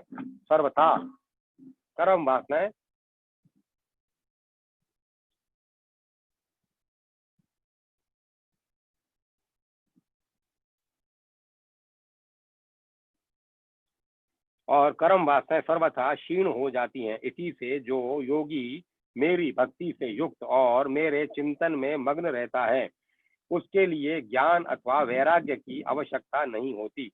उसका कल्याण तो प्राय मेरी भक्ति के द्वारा ही हो जाता है। कर्म, तपस्या, ज्ञान, वैराग्य, योगाभ्यास, दान, धर्म और दूसरे कल्याण साधनों से जो कुछ स्वर्ग, अपवर्ग, मेरा परम धाम अथवा कोई भी वस्तु प्राप्त होती है, वह सब मेरा भक्त मेरी भक्ति योग के प्रभाव से ही यदि चाहे तो अनायास प्राप्त कर लेता है। मेरे अनन्य प्रेमी और एवं धैर्यवान साधु भक्त स्वयं तो कुछ चाहते ही नहीं। यदि मैं उन्हें देना चाहता हूँ और देता भी हूँ, तो भी दूसरी वस्तुओं की तो बात ही क्या, वे केवल मोक्ष भी नहीं लेना चाहते। उद्धव जी, सबसे श्रेष्ठ एवं महान निश्चय परम कल्याण तो निरपेक्षता का ही दूसरा नाम है। इसीलिए जो निष्काम और निरपेक्ष होता है, उसी को मेरी भक्ति प्राप्त होती है। मेरे अनन्य प्रेमी भक्तों का और उन समदर्शी महात्माओं का जो बुद्धि से अतीत परम तत्व को प्राप्त हो चुके हैं, उन विधि और निषेध से होने वाले पुण्य और पाप से कोई संबंध ही नहीं होता। इस प्रकार जो लोग मेरे बतलाए हुए इन ज्ञान, भक्ति और कर्म योग का आश्रय ले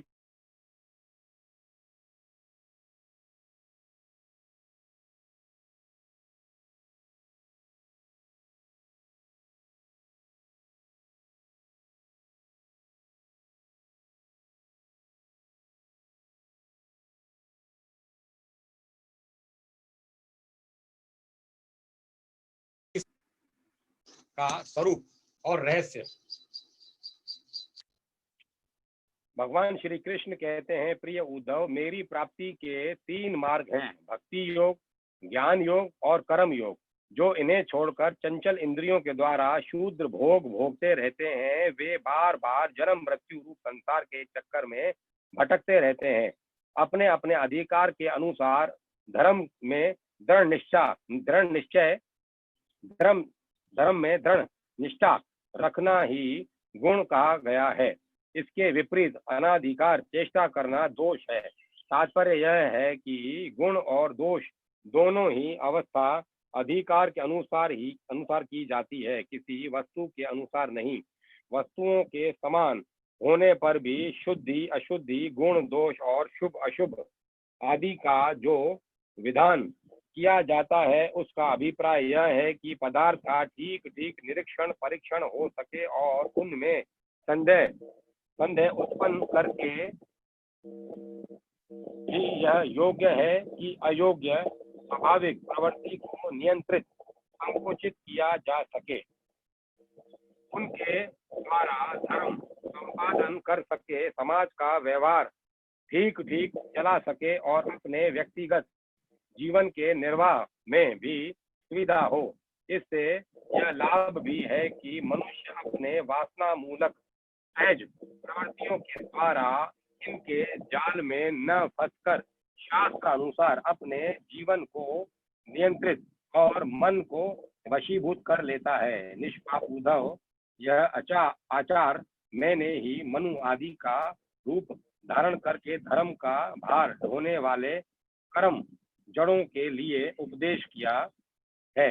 पृथ्वी, जल, तेज, वायु, आकाश, ये पंचभूत ही ब्रह्मा से लेकर पर्वत वृक्ष पर्यंत सभी प्राणियों के शरीरों के मूल कारण है। इस तरह वे सब शरीर की दृष्टि से तो समान है ही, सबका आत्मा भी एक ही है। प्रिय उद्धव, यद्यपि सबके शरीर के पंचभूत समान है, फिर भी वेदों ने उनके वर्णाश्रम आदि अलग अलग नाम और रूप इसलिए बना दिए हैं कि ये अपनी वासना मूलक प्रवृत्तियों को संकुचित करके नियंत्रित करके धर्म, अर्थ, काम, मोक्ष न चारों पुरुषार्थों को सिद्ध कर सके।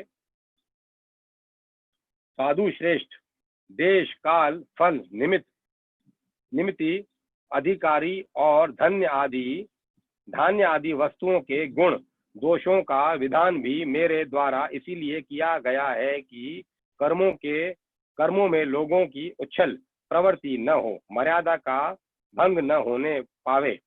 देशों में वह देश अपवित्र है जिसमें कृष्णसार मृग न हो और जिसके निवासी ब्राह्मण भक्त न हो। कृष्णसार मृग के होने पर भी केवल उन प्रदेशों को छोड़कर जहाँ संत पुरुष रहते हैं किकट देश अपवित्र ही हैं। कृष्णसार मृग के होने पर भी केवल उन देशों को छोड़कर जहाँ संत पुरुष रहते हैं कीकड़ देश अपवित्र ही हैं। संस्कार रहित और उसर आदि स्थान भी अपवित्र ही होते हैं। समय वही पवित्र है जिसमें कर्म करने योग्य सामग्री मिल सके तथा कर्म भी हो सके। जिसमें कर्म करने की सामग्री न मिले, आगंतुक दोषों से अथवा स्वाभाविक दोष के कारण जिसमें कर्म ही न हो सके, वह समय अशुद्ध है। पदार्थों की शुद्धि और अशुद्धि द्रव्य वचन संस्कार काल महत्व अथवा अल्पत्व से भी होती है। जैसे कोई पात्र जल से शुद्ध और मूत्रादि से अशुद्ध हो जाता है, किसी वस्तु की शुद्धि अथवा अशुद्धि में शंका होने पर ब्राह्मणों के वचन से वह शुद्ध हो जाती है, अन्यथा अशुद्ध रहती है। पुष्पादि जल छिड़कने से शुद्ध और सूंघने से अशुद्ध माने जाते हैं। तत्काल का पकाया हुआ अन्न शुद्ध और बासी अशुद्ध माना जाता है। बड़े सरोवर और नदी आदि का जल शुद्ध और छोटे गड्ढों का अशुद्ध माना जाता है। इस प्रकार क्रम से समझ लेना चाहिए। शक्ति आसक्ति बुद्धि और वैभव के अनुसार भी पवित्रता और अपवित्रता की अवस्था होती है। उसमें भी स्थान और उपयोग करने वाले की आयु का विचार करते हुए भी अशुद्ध वस्तुओं के व्यवहार का दोष ठीक तरह से आका जाता है। जैसे धनी दरिद्र, बलवान निर्बल, बुद्धिमान मूर्ख, उपद्रवपूर्ण और सुखद देश तथा तरुण एवं वृद्धावस्था के भेद से शुद्धि और अशुद्धि की व्यवस्थाओं में अंतर पड़ जाता है। अनाज, लकड़ी, हाथी दांत आदि, हड्डी, सूत, मधु, नमक, तेल, घी आदि, रस, सोना, पारा आदि तेजस पदार्थ, चाम और घड़ा आदि मिट्टी के बने पदार्थ, समय पर अपने आप हवा लगने से, आग में जलाने से, मिट्टी लगाने से अथवा जल के धोने से शुद्ध हो जाते हैं। देश काल और अवस्था के अनुसार कहीं जल, मिट्टी आदि शोधक सामग्री के संयोग से शुद्धि करनी पड़ती है, तो कहीं कहीं एक से भी शुद्धि हो जाती है।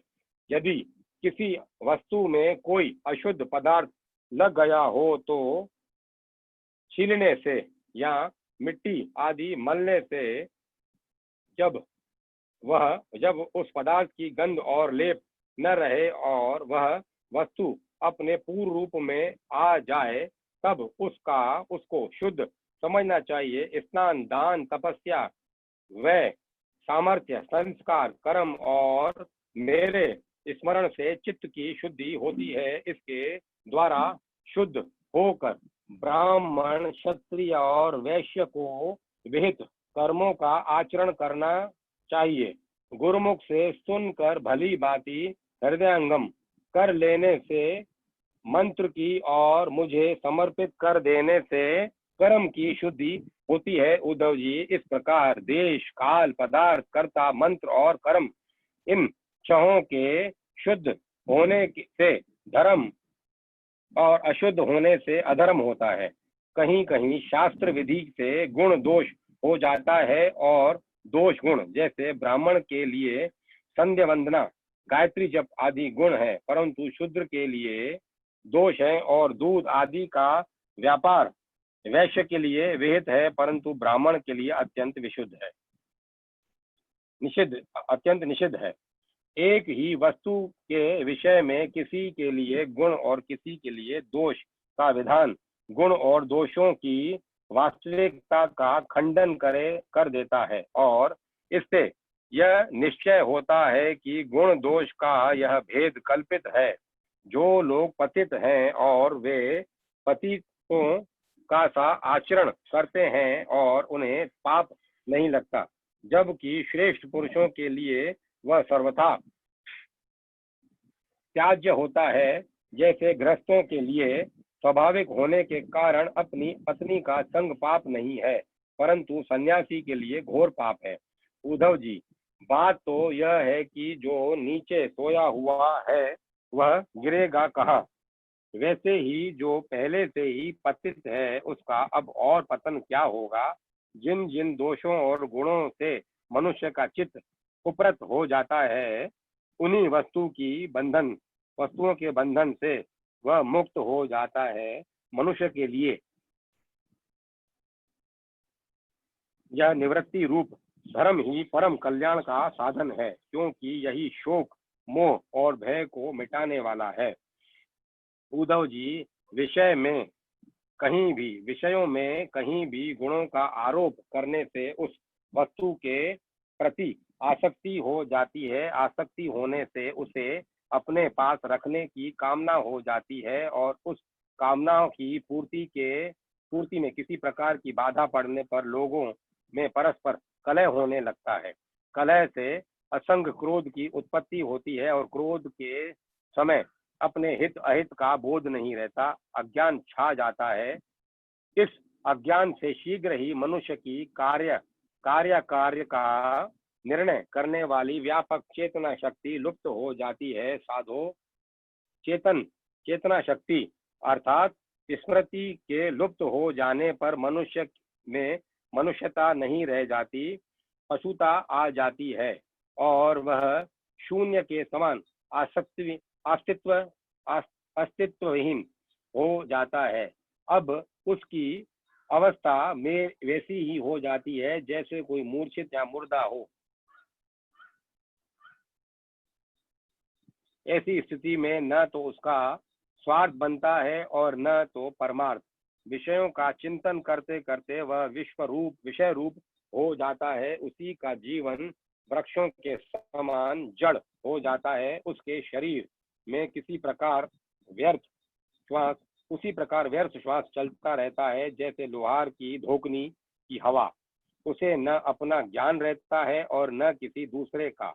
वह सर्वथा आत्मवंचित ही हो जाता है। उद्धव जी, यह स्वर्ग आदि रूप फल का वर्णन करने वाली श्रुति मनुष्यों के लिए उन लोकों को परम पुरुषार्थ नहीं बतलाती, परंतु बहिर्मुख पुरुषों के लिए अंतःकरण शुद्धि के द्वारा परम कल्याण में मोक्ष की विवशा से ही कर्मों में रुचि उत्पन्न करने के लिए वैसा वर्णन करती है जैसे बच्चों से औषधि में रुचि उत्पन्न करने के लिए रोचक वाक्य कहे जाते हैं। बेटा, प्रेम से गिलोय का काढ़ा पी लो तो तुम्हारी चोटी बढ़ जाएगी। इसमें संदेह नहीं कि संसार के विषय भोगों में, प्राणों में और सगे संबंधियों में सभी मनुष्य जन्म से ही आसक्त हैं, और उन वस्तुओं की आसक्ति उनकी आत्मोन्नति में बाधक और अनर्थ का कारण है। वे अपने परम पुरुषार्थ को नहीं जानते, इसीलिए स्वर्ग आदि का जो वर्णन मिलता है वह ज्यों का त्यों सत्य है। वे ऐसा विश्वास करके देवादि योनियों में भटकते रहते हैं और फिर वृक्ष आदि योनियों में घोर अंधकार में आ पड़ते हैं। ऐसी अवस्था में कोई भी विद्वान अथवा वेद फिर से उन्हें उन्हीं विषयों में क्यों प्रवृत्त करेगा।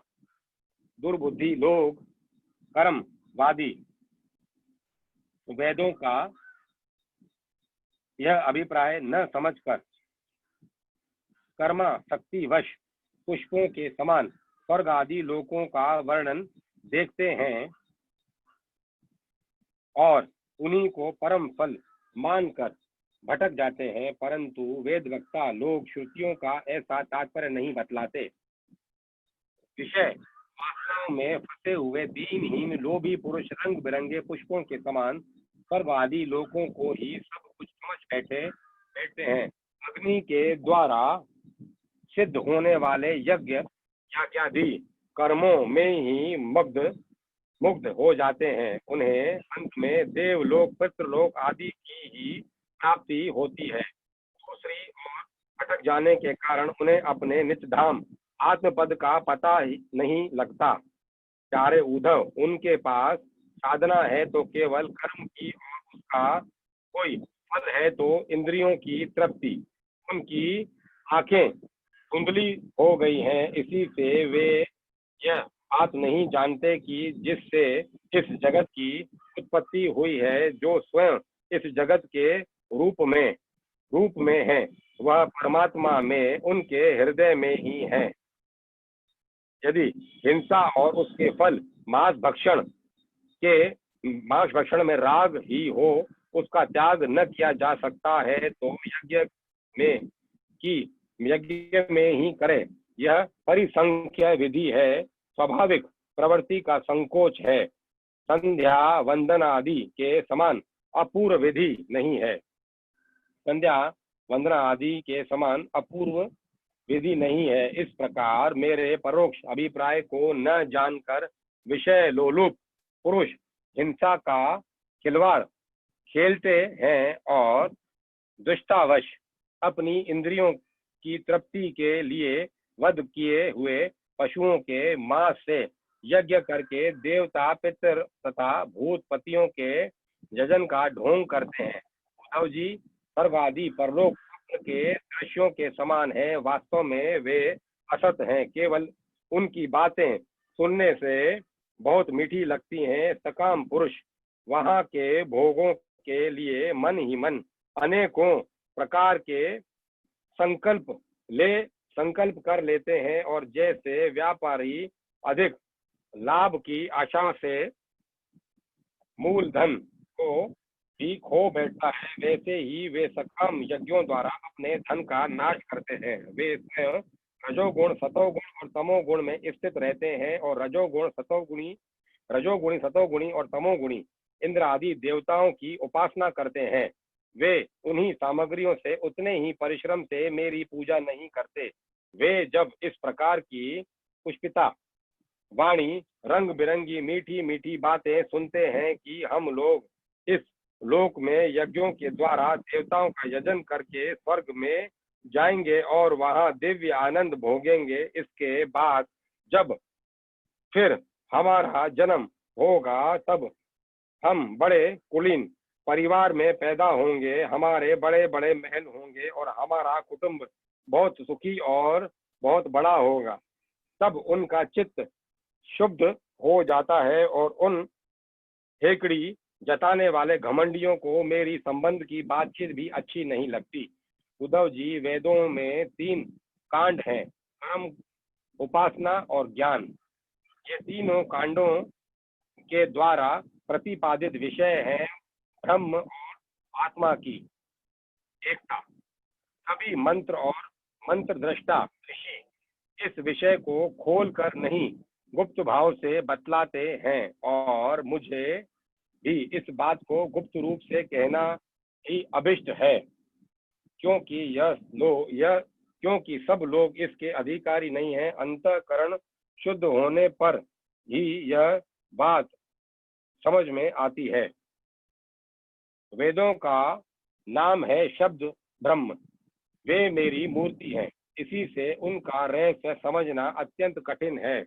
वह शब्द ब्रह्म परा पश्यंती और मध्यमा वाणी के रूप में प्राण मन और इंद्रिय में है।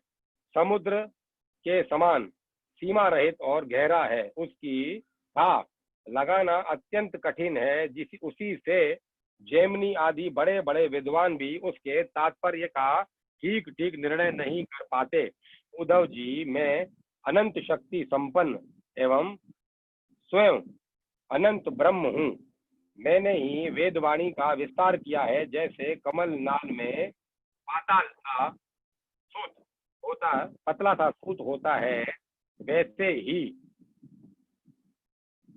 वह वेदवाणी प्राणियों के अंतःकरण में अनाहत नाद के रूप में प्रकट होती है। भगवान हिरण्यगर्भ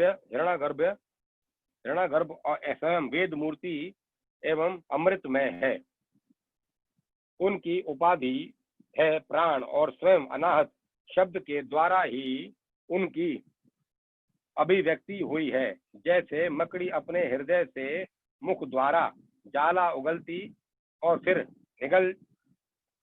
निगल लेती है, वैसे ही वे स्पर्श आदि गुणों का संकल्प करने वाले मन रूप निमित्त कारण के द्वारा हृदय आकाश से अनंत अपार अनेकों मांगों वाली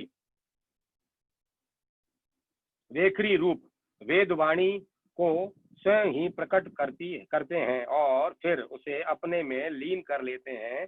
वह वाणी हृदय सूक्ष्म ओंकार के द्वारा अभिव्यक्त स्पर्श क से लेकर म तक 25 स्वर स्पर्श अभिव्यक्त स्पर्श क से लेकर म तक 25 स्वर, अ से लेकर ओ तक 9 ऊष्मा श श स ह और अंतस्थ य र ल व इन वर्णों से विभूषित है। इसमें ऐसे छंद हैं जिनमें उत्तरोत्तर 4-4 वर्ण बढ़ते जाते हैं और उनके द्वारा विचित्र भाषा के रूप में वह विस्तृत हुई है। 4-4 अधिक वर्णों वाले छंदों में से कुछ ये हैं: गायत्री, औष्णिक, अनुष्टुप, बृहति, पंक्ति, त्रिष्टुप, जगति, अतिछंद, अत्यष्टि, अति जगति और विराट। वह वेदवाणी कर्म कांड में क्या विधान करती है, उपासना कांड में किन देवताओं का वर्णन करती है और यज्ञ कांड में किन प्रतीतियों का अनुवाद करके उनमें उन अनेकों प्रकार के विकल्प करती है। इन बातों को इस संबंध में श्रुतियों के रहस्य को मेरे अतिरिक्त और कोई नहीं जानता। मैं तुम्हें स्पष्ट बतला देता हूँ। सभी श्रुतियां कर्म कांड में मेरा ही विधान करती हैं। उपासना कांड में उपास्य देवताओं के परम रूप में वे मेरा ही वर्णन करती हैं और ज्ञान कांड में आकाश आदि रूप से मुझ में ही अन्य वस्तुओं का आरोप करके उनका निषेध कर देती हैं। संपूर्ण श्रुतियों का बस इतना ही तात्पर्य है कि वे मेरा आश्रय लेकर मुझ में भेद का आरोप करती है, माया मात्र रहकर उसका अनुवाद करती है और अंत में सबका निषेध करके मुझ में ही शांत हो जाती है और केवल अधिष्ठान रूप से मैं ही शेष रह जाता हूँ। 22वां अध्याय तत्वों की संख्या और पुरुष प्रकृति विवेक। इसका पाठ अपन कल करेंगे। आज कथा वहीं